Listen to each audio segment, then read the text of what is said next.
Alright guys, what I'm doing now is beginning to work on this crossing over the tracks, and I have this cornerstone street crossing system that I'm going to use here, and it is by Walthers. So what I've done is I have a piece of the roadway that comes with the kit, and I've also got it's like a rubber system, like you would see on out in the real world. Rubber pieces between the rails and along the outside of the rails. So I've painted these black to represent rubber, and I'm just placing them within the track here in a spot where I think the crossing should go. And I've got the other side here as well. So that's going to be my crossing placement, and I've marked in the road here, this is the smooth it roadway that I'm going to have to cut out to make this piece of the road fit in here, and butt up against the crossing. So what I'm going to do right now is take my utility knife and cut out the plaster so that the road will sit down inside there.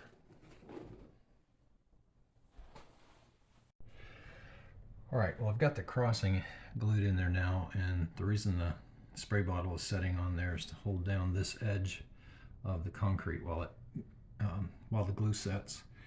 And I've got the rubber crossing pieces in there. I will touch up the edges once the glue dries to blacken them out.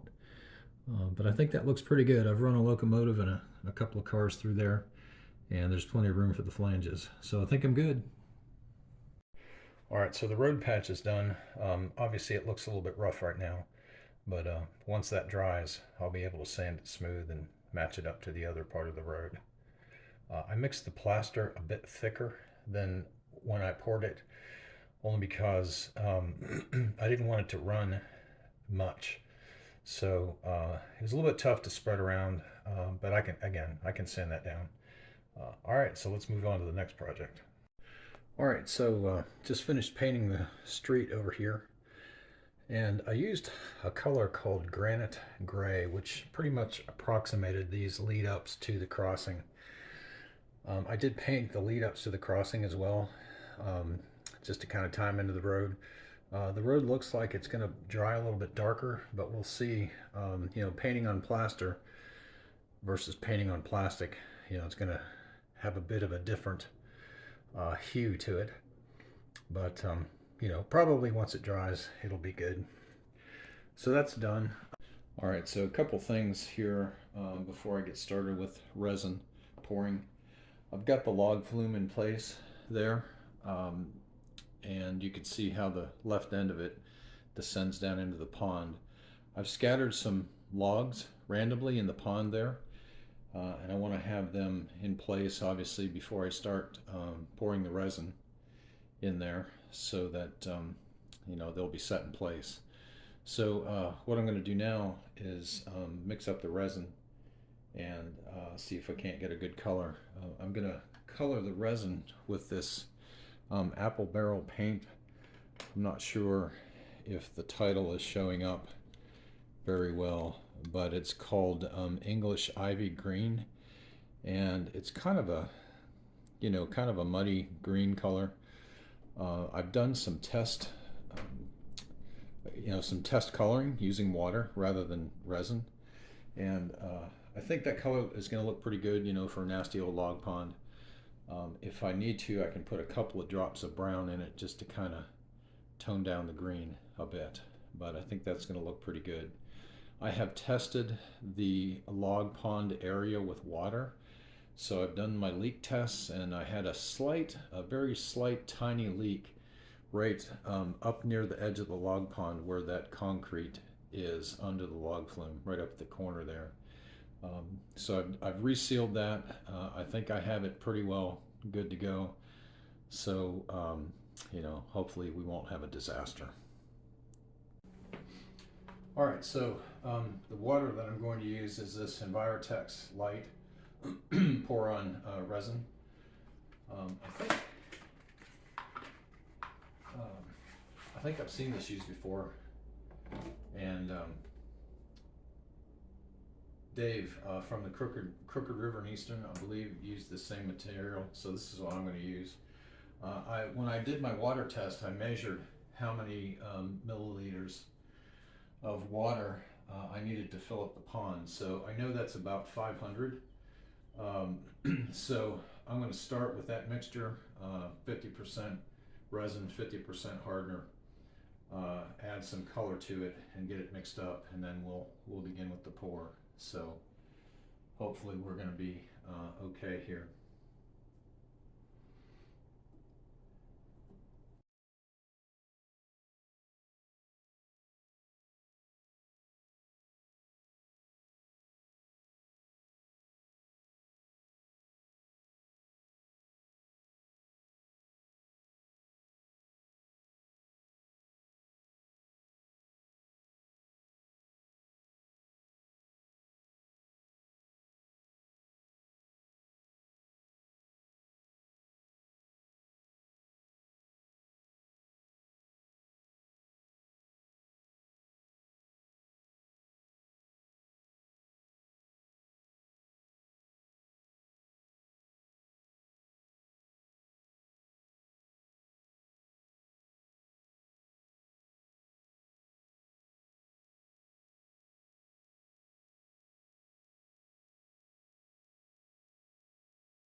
All right, so here's the log pond.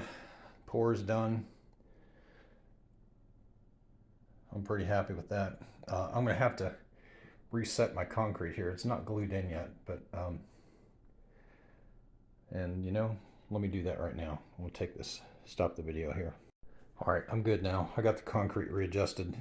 You know, I may need to trim some of this off of here, but that's fine. As I said, it's not glued in there yet. So the resin is in there. You can see it's got kind of a, you know, there's some, I don't know what you'd call them, like little strands or whatever of color through there. You can see some back in there, which I like really well because it looks like there's all kinds of crap in that pond. So we're going to let this set up, and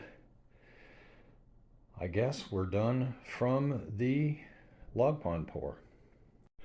All right, so update on the log pond curing. It looks pretty good right now.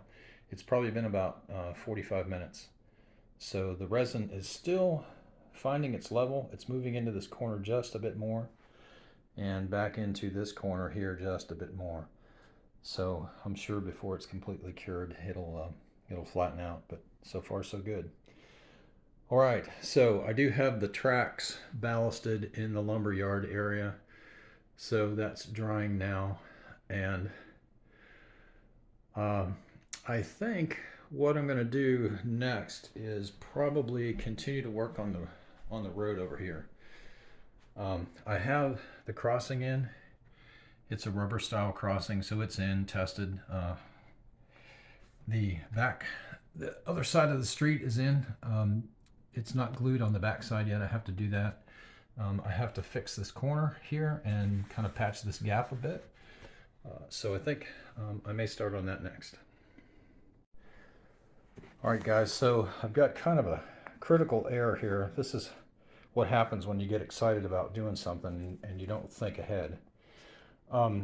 This is a log debarker, and it's supposed to fit across the flume before the logs enter the lumber mill. And you can see it's too dang close. It's rubbing right up against there.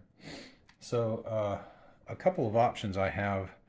Obviously I can set this back here a ways and then you know, put in like a concrete pad under here, which I'm going to have to do anyway because it's sitting up off the ground. So I think maybe I can get away with doing that. Once the resin dries, I can kind of fill that in with some sand or dirt, set the concrete pad on there, and I think I'll be okay. On the other side here, obviously I have to add concrete pad as well, you know, under this side and across here and then under the stairs. So This was almost a disaster. Um, but you know, it's probably a half an inch off, which I guess in the greater scheme of things isn't too bad. Um, I tried seeing if this was loose enough for me to pull that out of the resin, but it's not. It's set up too much. So what I'm going to do, you know, this is fine where the placement is here is fine. So I just, you know, once the resin dries and I'm good, and you know, I'll build a concrete pad underneath this edge. So anyway, there you go. Everybody screws up. I just wanted to show you how quick it is, or how easy it is to screw up, and then what I think I can do to fix it. Hey guys, so the log pond has been poured now for, I think it's close to a week. I've made a couple of adjustments. I haven't painted this yet, but this right here is a concrete pad that I needed to get the debarking building away from the side of this building here a little bit. So I've still got, you know, a fraction of an inch or so that I can move it to get it back there. I'm going to clean this up a little bit, but that's kind of where that is right now. So I'm not sure whether I didn't mix the resin long enough, or possibly the paint that I added has caused this, the colorant, but the surface is still tacky. It's like flypaper tacky. So not really sure about this, but anyway, you know, it's not going to affect it. It's not like I'm going to be running my fingers over across the top of the log pond every time. You can see this right here, this area that has this mark in it. We had a guy here servicing our air conditioner last week, and he had the windows open and one of the screens was out because he was out on our roof. And I think a critter like fly, bug, or something got into the room here and kind of walked through this corner of the log pond. So, you know, it kind of looks okay. It looks like ripples and such, so I'm not really too concerned about it, but it's just kind of weird to come up here and find something, a disturbance in the log pond. Anyway, so what I'm going to work on today is a couple of projects. I want to finish this area here. I want to paint this here, this concrete, and paint this concrete back over here on this side. I also want to cut a concrete pad for back over here where my loading facility for the tank cars is going to be. I have a tank car loading kit that I have yet to build. It's going to go back here, so I want to put a concrete pad there. And I think then I'll probably begin to set the buildings in place, and then whatever concrete I need for under the buildings, I'll begin to work on that too. You can see I've got a couple of pine trees back here that I've been working on, furnace filtered pine trees, so I'll show a segment on how I made those later on. You know, it's nothing unique. These things, how to make these, are all over YouTube, but I'll show you my process anyway. All right, that's it for now. I'll be back soon. All right, so there is the crossing in place. I'll do a little cleanup on it, but it's glued down right now, and once that dries, I'll go ahead and sand it, and then go ahead and stain it as well, either with some watered down paint or maybe some permanent markers. Be back soon. All right, so there's the finished crossing with a permanent brown marker initially, just kind of here and there, a bit of black Sharpie, and then finally an alcohol and black paint wash to kind of cover up most of the marker. I'm going to let that dry a bit and see what it looks like. I may have to come back and put a little bit more wash on it, but I'm pretty pleased with that right now. So I think that will do it for the crossing. All right, guys, so what I'm going to work on right now is changing the lighting in my train room. I'm going to take this light down and put up an LED fixture. It's really meant for garages, but it's got a bunch of adjustable LED arms on it, so I think that will help quite a bit. I didn't want to go to the trouble of doing recess lighting or track lighting in here because it is a bedroom. I didn't want to really mess up the ceiling too much. So anyway, I'm going to get that done and show you what that's like. I have to put in one of these ceiling fixtures here because the light screws into a regular ceiling like a garage fixture. So that's what I'm going to be doing now. Alright, so there's the fixture. You can see it's got all of these movable LED panels on it. So I'm going to go ahead and light her up. So as you can see, much lighter and brighter in here now. So I'll post a link for the website for the light if you want it. These are great for garages as well. But what it enables me to do is angle those panels and get the lights out into the corners. So anyway, I'm happy with that. Be back soon.